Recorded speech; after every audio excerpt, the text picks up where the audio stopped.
बिस्मिल्लाहिर्रहमानिर्रहीम। अस्सलाम वालेकुम। उम्मीद है आप सब खैरियत से होंगे। और आज हम बात करेंगे कराची के हवाले से, चूँकि हालिया बारिशों में जो कराची की सूरत हाल पूरे मुल्क के अंदर कौम ने देखा, तो यकीनी तौर पे हर किसी के दिल को दर्द पहुंचा कि कराची डूब गए। और वहाँ पे बारिशों ने जिस तरह तबाही मचा दी और जिस तरह लोगों को तकालीफ में डाला और जिस तरह गरीब लोगों के घर डूब गए, वहाँ पे मार्केट्स डूब गए, वहाँ पे जो पोश इलाके थे वो भी डूब गए और एक बहुत बुरी किस्म की सूरत हाल कराची के अंदर सामने आया।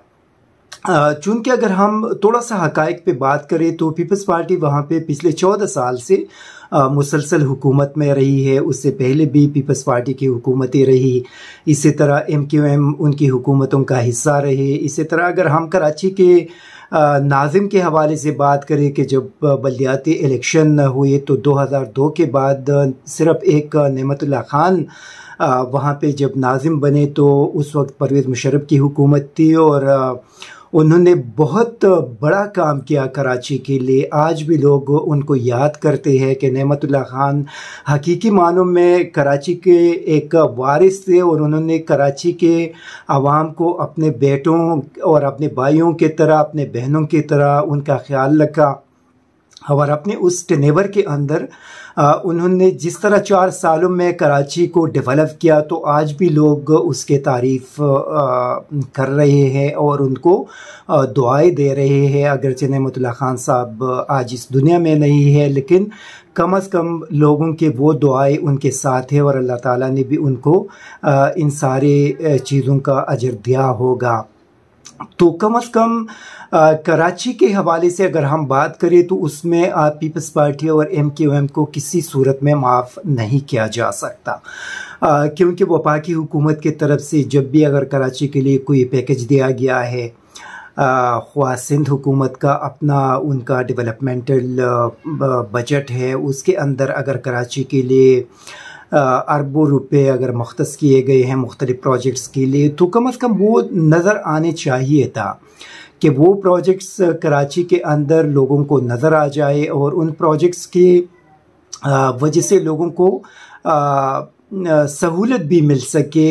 ये न हो कि जब वहाँ पे बारिश शुरू हो जाए तो कराची शहर का ये हालत हो कि पूरा शहर डूब जाए। और उसमें अगर हम देख ले तो MQM के जो मुस्तफ़ा कमाल थे, जो अभी उसने अपने एक PSP के नाम से पार्टी बनाई है, या उसके बाद उनके दूसरे जो नाज़िम रहे, या इसी तरह MQM हमेशा जब भी सियासत करती है वो वफाकी हुकूमत का जब हिस्सा बनते हैं, प्रोविंशियल गवर्नमेंट का वहाँ पे अगर हिस्सा बन जाती है, तो उनका सिर्फ जो डिमांड होता है वो कराची ही होता है कि आप कराची के लिए ये देंगे, वो देंगे, इसी तरह करेंगे, वो करेंगे।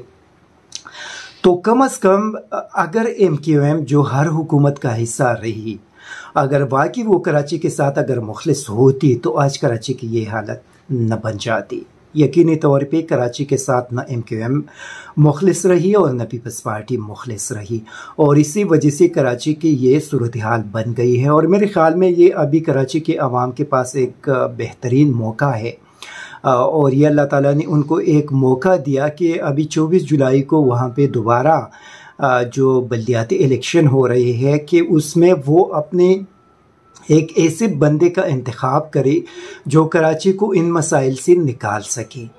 और वो बंदा कौन हो सकता है, ये मेरे ख़्याल में कराची के अवाम के लिए जानना बहुत ज़्यादा ज़रूरी है। कि पिछले सालों के दौरान अगर हम देख ले तो एज ए ऑब्ज़र्वर जो दूर से हमें अगर सारी चीज़ें अगर नज़र आ रही थी और हमने देखा भी, तो मेरे ख़्याल में जो हाफिज़ नईम रहमान उनके पास एक बेहतरीन चॉइस है।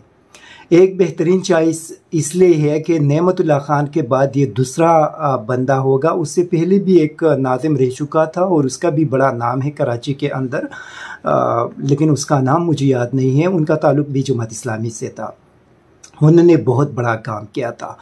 और ये हाफिज़ नईम रहमान, इनको चून के मैं पर्सनली भी जानता हूँ, बहुत ज़्यादा सिंसियर आदमी है, बहुत ज़्यादा मुखलिस है। एक तो इनके अंदर सबसे अच्छी खासियत ये है कि ये अगर कभी इक़्तिदार में भी नहीं रहे, लेकिन अलखिदमत फाउंडेशन के ज़रिए इन्होंने कराची के बहुत ज़्यादा खिदमत की है, कराची के अवाम के बहुत ज़्यादा खिदमत की। और इसमें कोई शक की बात भी नहीं कि अगर वहाँ पे इसी तरह के सैलाब की क्राइसिस आ जाए, वहाँ पे कोई दूसरी कुदरती आफत आ जाए, या वहाँ पे और ईद के दिनों में लोगों के मुश्किलात हों, या बिजली का कोई मामला हो, या वहाँ पे बहरिया टाउन जो जरदारी साहब के दोस्त थे मलक रियाज, उसने जो कराची के लोगों को लूटा, उनकी इश्यूज़ को उठाना हो, तो हर जगह पे हमने देखा कि हाफिज़ नईम रहमान ने एक बहुत पॉजिटिव और बहुत जानदार किरदार अपने कराची के अवाम के लिए अदा किया। तो मेरे ख़्याल में अभी कराची के अवाम के पास एक बेहतरीन ऑप्शन है कि वो 24 जुलाई को जब घरों से निकलेंगे तो कम से कम उनके जहन में ये बात होनी चाहिए कि जिस तरीके से पीपल्स पार्टी और MQM ने कराची को तबाह किया, उसका बदला वो अपने वोट के ज़रिए बड़ी आसानी के साथ ले सकते हैं। और अगर वो अपना एक ब्राइट फ्यूचर देखना चाहते हैं, इन मसाइल से निजात हासिल करना चाहते हैं, कराची को इन मसाइल से निकालना है, तो उनके पास हाफिज़ नईम रहमान के अलावा कोई दूसरा ऑप्शन नहीं है। इसी वजह से ये इनके पास एक बेहतरीन मौका है कराची के अवाम के पास कि वो एक अपना उस वारिस को मुंतखब करे उस शहर का, कि वो उसका ख्याल रखे और उस शहर को इन मुश्किलात और इन मसाइल से निकाल सके। बीइंग ए जर्नलिस्ट, मेरे ख़्याल में अगर मैं अपने कराची के अवाम को अगर मशवरा दूँ और अगर मैं उनको सही रास्ता अगर बताना चाहूँ, तो मेरे नज़र में उनके पास हाफिज़ नईम रहमान के अलावा कोई दूसरा ऑप्शन नहीं है। अगर वो चाहते हैं कि उनका शहर इन मसाइल से निकल आ जाए, तो उनके पास वही एक ऑप्शन है। एक तो वो बंदा बहुत ज़्यादा बोल्ड है, वो अपने ज़ाती मुफादात का ख्याल कभी नहीं रखेंगे, वो अवामी मुफादात का ख्याल रखेंगे। दूसरा, वो बंदा इंतहाई ईमानदार है, वो कभी भी कराची का मेयर बनकर अपने असासे बढ़ाने का नहीं सोचेंगे, बल्कि अपने तनख्वाह को भी उठाकर लोगों पे खर्च करेंगे। ये मुझे यकीन है कि उस बंदे के अंदर ये सारी खासियतें हैं। तीसरी चीज़ उनके अंदर ये है कि वो किसी से डरता नहीं है, क्योंकि वो करप्ट नहीं है। जब आप करप्ट नहीं होंगे तो कोई भी हुकूमत आपके ऊपर हाथ नहीं डाल सकता, क्योंकि करप्शन अगर आपने की हो तो किसी मरकज़ी या सूबाई हुकूमत के पास ये एक गुंजाइश होती है कि वो उस बंदे को उस करप्शन के सिलसिले में उसको ब्लैकमेल कर सके। तो हाफिज़ नईम रहमान कोई ब्लैकमेल भी नहीं कर सकता। वो अगर सिंध हुकूमत हो तब भी आपका हुकूक लड़ने के लिए बड़ी बहादुरी के साथ उनके सामने जाकर वहाँ पे लड़ेंगे। अगर मरकज़ी हुकूमत से कुछ लेना हो तो बड़ी बहादुरी के साथ इस्लामाबाद में आकर यहाँ पे उनके सामने लड़ेंगे। अगर अदालत के अंदर जाना हो तो बड़ी बहादुरी के साथ जाकर वहाँ पे अदालत के अंदर आप लोगों के हुकूक के लिए लड़ेंगे। तो ये सारी जो खासियतें हैं वो उस बंदे के अंदर मुझे नज़र आ रही है। इसी वजह से ये मैं अपना फ़र्ज़ समझता था कि कम अज़ कम इस इलेक्शन से पहले जो कराची के हालात पिछले 3-4 दिन के अंदर हम सब ने देखे और उसके वजह से हमारे दिलों को बहुत ज़्यादा तकलीफ़ पहुंचा, तो मैं चाह रहा था कि कम अज़ कम कराची के अवाम को अगर मैं गाइड कर सकता हूं तो उनको गाइड कर सको कि ये आप लोगों के पास एक बेहतरीन चॉइस है, एक बेहतरीन ऑप्शन है, और अपने इस मौके से आप लोग फ़ायदा उठाए। ये मौका है कि आप लोग पीपल्स पार्टी MQM को सबक सिखाए। वहाँ पर तहरीक लब्बैक के हवाले से बात की जाती है, JUI के हवाले से बात की जाती है, तो कम अज़ कम मेरे नज़र में तहरीक लब्बैक और JUI जो है उसको किसी एडमिनिस्ट्रेशन के लिए मुंतखब करना दुरुस्त नहीं है।